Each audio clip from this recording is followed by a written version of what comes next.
حسام في موقع الشغل كان قاعد وسط العمال مرهق، باين عليه ان معدي على جحيم. لكن لما فتش شنطته افتكر الورق نسيته في الفندق. حاول يتجاهل بس المسؤول بيزعق له. الورق ده ضروري، لازم دلوقتي الشغل هيقف. حسام اتردد، جسمه بيرتجف من مجرد الفكرة، لكن قرر يطلب من صاحبه كريم يجي معاه. يا عم ده كابوس وانت تعبت، بس ماشي هاجي معاك. ما هو الصاحب ليه عند صاحبه ايه؟ نجيب الورق ونرجع. وصلوا تاني لنفس الطريق، بس المرة دي الفندق شكله اختلف. مهجور، متاكل، شبابيكه متكسرة، حيطان سودا كأنها اتحرقت. لكن حسام بيقسم انه بات فيه امبارح. كريم: انت بتهزر؟ ده واضح عليه مقفول من سنين. حسام حاول يثبت له، فراحوا يشوفوا العربية اللي كانت عطلت، لقوها زي الفل، مفيهاش نقطة مية، والبطارية شغالة وكأن عمرها ما عطلت. كريم بدأ يتوتر، بس حسام مصر يدخل جوه. دخلوا والكارثة حصلت. فجأة الشمس اختفت، الدنيا قلبت ليل، صوت أبواب بتتقفل وتتفتح، وصرخات طالعة من الحيطان، وأنفاس باردة ماشية على رقبته. كريم: احنا فين يا حسام؟ ايه اللي بيحصل؟ اتفرقوا وحسام بيدور عليه وبيصرخ باسمه، بس كل مرة يلف ويلاقي ممر أطول والسقف أقرب لأنه بيتقفل عليه. وفجأة بيشوف شنطته، لكن وهو بيجري عليها والمراية قدامه بتظهر فيها صورة مش صورته، دي نسخة مشوهة منه. جلد مقشر، وشه مليان قطع، عينه بتنزف، وصوته جهور بيقول: قاتل. حسام أنا لا أنا جاي أجيب الورق، النسخة المشوهة. جبت كريم زي ما جبت غيره قبله، كل ده عشان تحرر روحك، بس كل مرة بتزق حد تاني مكانك. انت فاكر نفسك بريء؟ اللي حصل من 10 سنين لسه مخلصش. حسام بيصرخ ويقول: أنا ما قتلتش حد. كذاب، انت السبب في موتهم كلهم وكنت لازم ترجع، وده كان الاختبار الاخير. فجأة بيظهر كريم مربوط، عينه بتدمع. حسام ساعدني. المكان كله بقى أحمر، صوت صراخ، والنسخة المشوهة من حسام بتقرب من كريم ومعاها فاس. حسام واقف متجمد والنسخة بتقول: لو مش هتموت معانا يبقى لازم تكمل اللي بدأ. ضربة واحدة والدم بقى على الحيطان والمراية اتكسرت والنور اختفى. الصبح تاني يوم عربية شرطة وقفت عند الفندق المهجور بعد بلاغ من أهالي المنطقة عن صراخ غريب. لقوا الأبواب مفتوحة وكل حاجة هادية، لكن على الحيطة كان في جملة مكتوبة بالدم: واحد خرج وواحد دخل، والباب لسه مفتوح. حسام واقف قدام الباب وشايف الدم اللي غرق المكان من ضربة الفاس، وصوت كريم اللي بيصرخ، والنسخة المشوهة منه هي اختفت في الظلام. لكن قبل ما يتنفس شعر بشيء غريب جواه، كأن قلبه مش مكانه، والهواء متشبع بشيء غير مرئي، والزمن اتغير. كل حاجة حوالينه اتكتبت من جديد، والأرض مش زي ما هي، والحيطة بدأت تتشق، والألوان بدأت تتحول لدرجات من الأحمر الداكن والرمادي، وكأن المكان نفسه بيغرق في عالم تاني. بس حسام كان بيحاول يتماسك، شعر بريحته من بعيد، ريحة الجثث، ريحة الموت، لكن مش الموت العادي، ده الموت اللي بيجي من مكان مفيش فيه خلاص، من عالم تاني، من بعيد غير العالم بتاعنا. وبدون تحذير المكان بدأ يتهز. الدموع اللي في عين كريم بدأت تختفي كأنها بتتبخر، وفي لحظة بدأ يتلاشى من قدام حسام وتحول لجسم ضباب، وسمع صوته بينادي من مكان بعيد: حسام تعال ورايا يا حسام. الأبواب وقعت وصوت الرياح بدأ يهمس فوق، وفي كل خطوة بيخطوها كان بيحس إنه بيتزحلق في هاوية لا نهاية لها، لدرجة إنه ما بقاش قادر يفرق بين الأرض والسماء. ضوء؟ إيه الضوء ده؟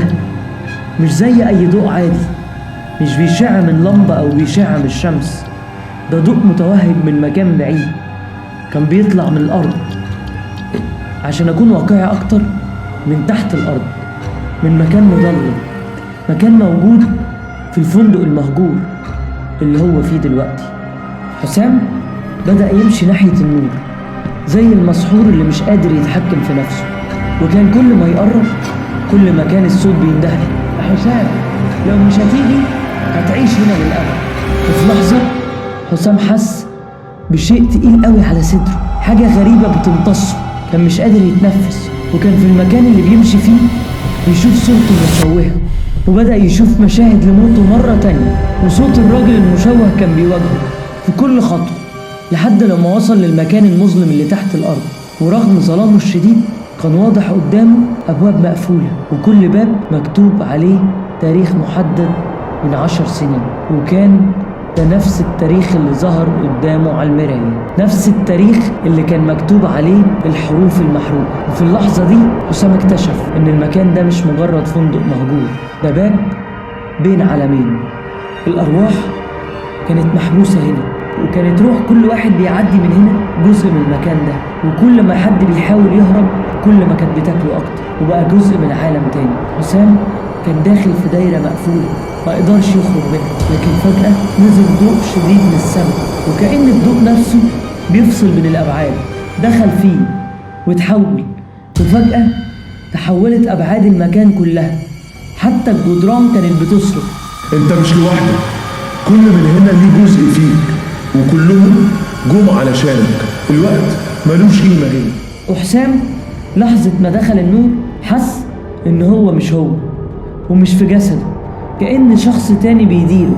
وعينه رجعت زي ما كانت من 10 سنين، بيشوف صورته المتشوهة مرة تانية، والروح اللي فيه بدأت تتحرك، لكن بحرارة شديدة وأشد من زمان. ولما بص في المراية شاف حاجة غريبة جدا. تفتكروا شاف ايه؟ حد فكر؟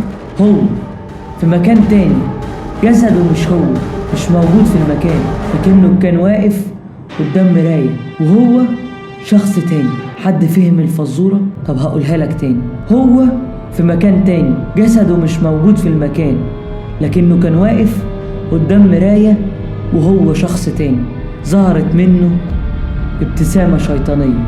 الشبح كان بيبتسم له في المراية، حاسس انه بيتورط اكتر. ده كان باب لحياة جديدة.